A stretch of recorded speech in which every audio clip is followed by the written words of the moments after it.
Notre fondation, déjà ancienne, en fait, qui date de 2004, donc s'est donné pour objectif de relayer les politiques de santé publique en mettant sa connaissance à la fois des consommateurs et à la fois des légumes au service du plus grand nombre et de l'intérêt général. Pour ça, nous avons trois grands axes d'action. Le premier qui est le soutien à la recherche, le deuxième qui est de diffuser l'information au plus grand nombre et par les moyens les plus modernes, notamment site internet. Et puis, troisièmement, de développer nos propres actions de sensibilisation vers les publics qui en ont le plus besoin, que ce soit les enfants, les jeunes adultes, les adolescents, les publics précaires. Peut-être demain, on en reparlera, les seniors. Alors, le premier axe qui est le soutien à la recherche, en 6 ans, ce sont quand même donc 1 100 000 € qui ont été distribués sur cet axe recherche, avec 8 prix de recherche qui ont été décernés. Il est clair que la recherche, et on en a pris la mesure ce matin, est un axe très important, et on essaye bien sûr d'encourager à la hauteur de nos moyens. Mais vous voyez qu'ils sont importants en relatif par rapport à la taille de l'entreprise qui est derrière, pour soutenir cette recherche par bien des moyens qu'on va voir. Un des moyens, donc, c'est ce prix effectivement européen ECOG et Louis Bonduelle.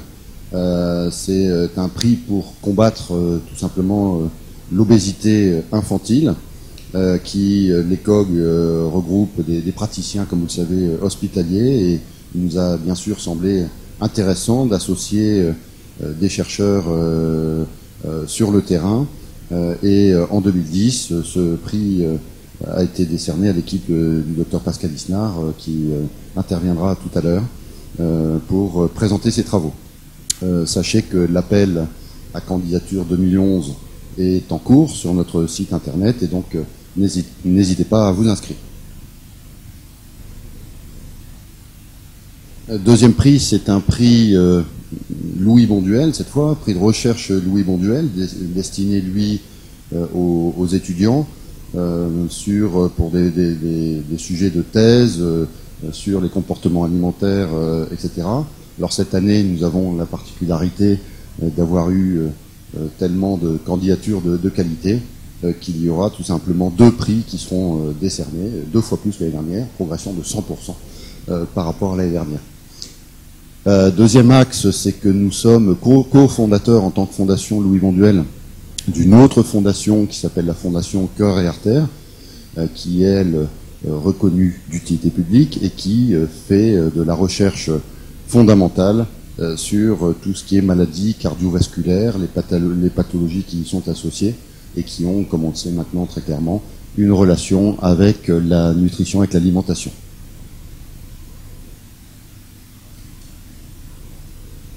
Le deuxième axe sont nos propres réalisations, à commencer tout simplement par de l'information. Ça paraît basique, mais en fait on s'est aperçu que des sites d'information, sites internet d'information sur les légumes, c'est quelque chose qui n'existait pas, et donc nous avons développé depuis maintenant quelques années pour mettre à disposition du plus grand nombre l'ensemble de notre connaissance, de notre savoir-faire. Cette information est disponible dans tous les pays, en plusieurs langues, comme on le verra tout à l'heure, sachant que notre fondation est aujourd'hui déployée dans plusieurs pays. Ça a commencé bien sûr par la France, mais aujourd'hui elle est présente en Italie, en Belgique, aux Pays-Bas, et tout dernièrement, depuis le mois de janvier de cette année, c'est un grand plaisir, au Canada. Donc, nous avons des actions de terrain vers un certain nombre de publics cibles,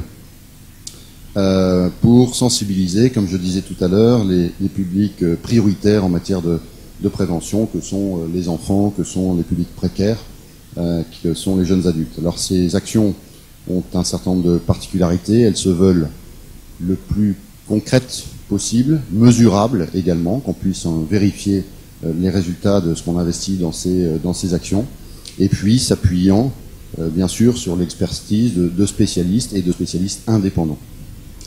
Alors les dernières réalisations de notre fondation, c'est le déploiement de ce qui est devenu le fameux jour du légume. Le mardi, vous le savez, c'est le jour des légumes, à consommer sans aucune limite, et que ce jour du légume, le mardi, a été déployé au Canada maintenant, et que nous sommes par ailleurs en train de concevoir pour l'année, les 12 mois qui viennent, une action spécifique pour les publics âgés, pour les seniors comme on dit.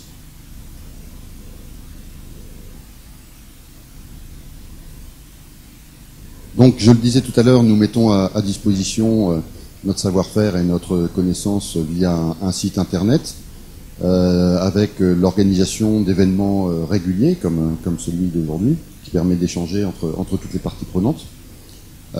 Dès 2005, nous avons, comme je le disais, lancé cette fondation dans différents pays, et avec un site donc internet dédié en plusieurs langues, en français, en anglais, en italien, en néerlandais, en québécois, avec des sites qui sont gérés pour être le plus proche des réalités locales par chaque pays, par chaque équipe locale, avec des contenus les plus adaptés possibles. Et cette année, notre fondation sera également présente sur les réseaux sociaux type Facebook ou Twitter. Nous sommes également présents sur les salons destinés aux professionnels, aux professionnels de santé, en tant que fondation, et organisateurs de nos propres événements, dont celui d'aujourd'hui. Tout ça nous permet de rester au contact avec le terrain et de ne pas faire des envolées qui s'avéreraient, le cas échéant, inefficaces. Alors, les appels à projets. Ces projets ont été financés, au-delà de la recherche dont je parlais tout à l'heure, avec des fonds qui ont été investis ou dédiés à ces projets à hauteur de presque 250 000 euros en 4 ans. Tout à l'heure, c'était sur 6 ans.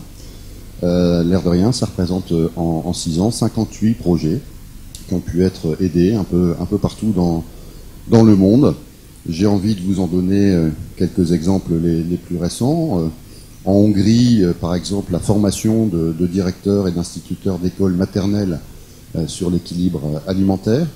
Les séances théoriques précèdent les cours de cuisine et profiteront aux enfants par la suite. En France, à la résidence Notre-Dame des Campagnes, les résidents de cette maison de retraite vont pouvoir mettre la main à la pâte et aux potager, avec les légumes cultivés et récoltés par leurs soins. Ils participeront à des concours de recettes, etc. Encore un exemple en Ukraine, cette fois. Un programme d'éducation des populations des zones affectées par Tchernobyl aux pratiques alimentaires adaptées aux spécificités de leur environnement par la promotion de l'usage des légumes. Donc vous voyez la variété des sujets, la variété des pays aussi, où on essaye de soutenir les projets.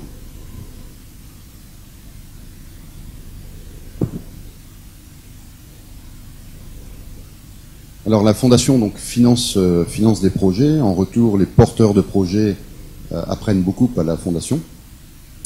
Ces projets soutenus ont pour point commun l'amélioration des comportements alimentaires, mais pas uniquement.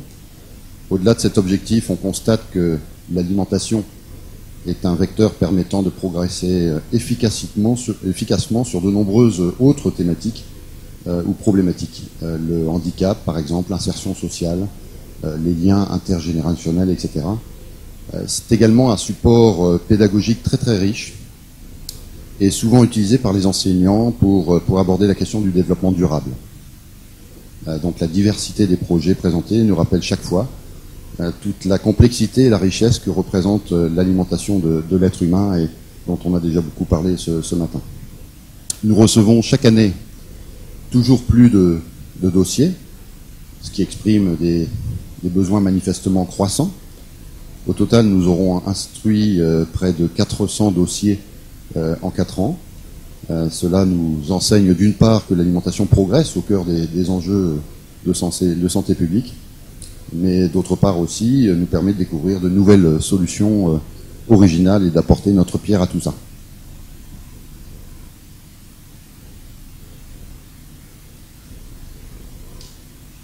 Alors je l'ai dit tout à l'heure, les appels à projets n'ont pas de frontières, peuvent venir du monde entier et soutenir comme ça des projets en Europe, en Asie, en Afrique, en Amérique du Nord, un peu partout. et avec l'exemple du Canada, où déjà 10 projets ont été aidés dans ce pays où nous sommes implantés maintenant depuis 5 ans, me semble-t-il, 5 ou 6 ans déjà. Et à ce sujet, j'ai le grand plaisir d'être suivi dans cette intervention par Michel Martel, qui est directeur de la Corne d'Abondance, et qui nous fait le grand plaisir d'être là.